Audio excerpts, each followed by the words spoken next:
First of all, the first thing if you're going to make money is that you're not going to get rich renting out your time. Even lawyers and doctors who are charging $300, $400, $500 an hour, they're not getting rich because their lifestyle is slowly ramping up along with their income, and they're not saving enough. They just don't have that ability to retire. So the first thing you have to do is you have to own a piece of a business. You need to have equity, either as an owner, an investor, shareholder, or a brand that you're building that accrues to you to gain your financial freedom. Yeah, and I was really fascinated by another thing that you were bringing up about working for yourself, that you feel that in the future, whether it's 50 or 100 years from now, virtually everyone is going to be working for themselves. And I believe the way you put it is that the information age is going to reverse the industrial age. Yeah, if you go back to hunter-gatherer times, how we evolved, we basically worked for ourselves. We communicated and cooperated within tribes, but each hunter, each gatherer stood on their own and then combined their resources with the family unit. But there was no boss hierarchy where you're like the third middle manager down.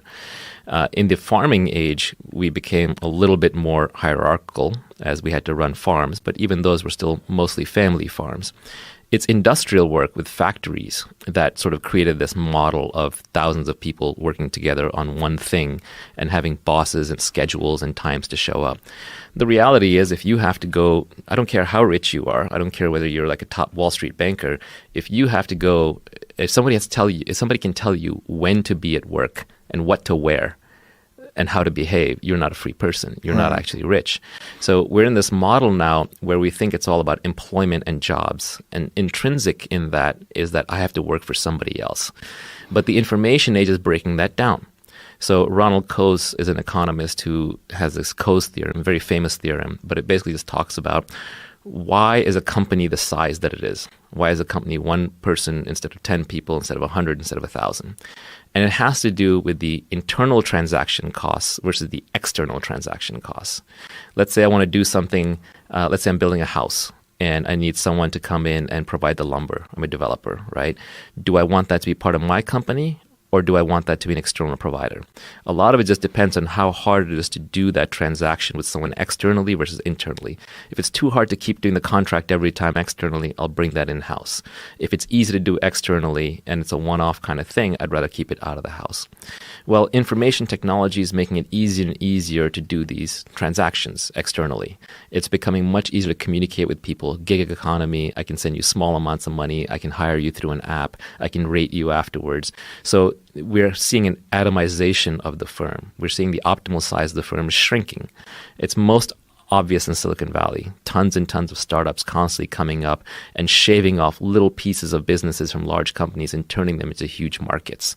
So what looked like the small little vacation rental market on Craigslist is now suddenly blown up into Airbnb. It's just one example.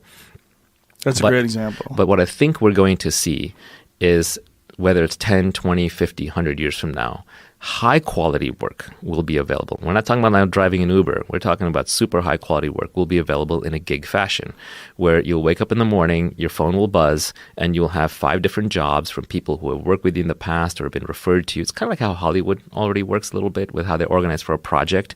You decide whether to take the project or not. The contract is right there on the spot. You get paid a certain amount. You get rated every day or every week. You get the money delivered. And then when you're done working, you turn it off and you go to Tahiti or wherever you want to spend the next 3 months.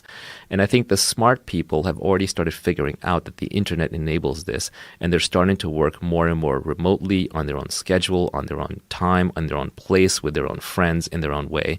And that's actually how we are the most productive.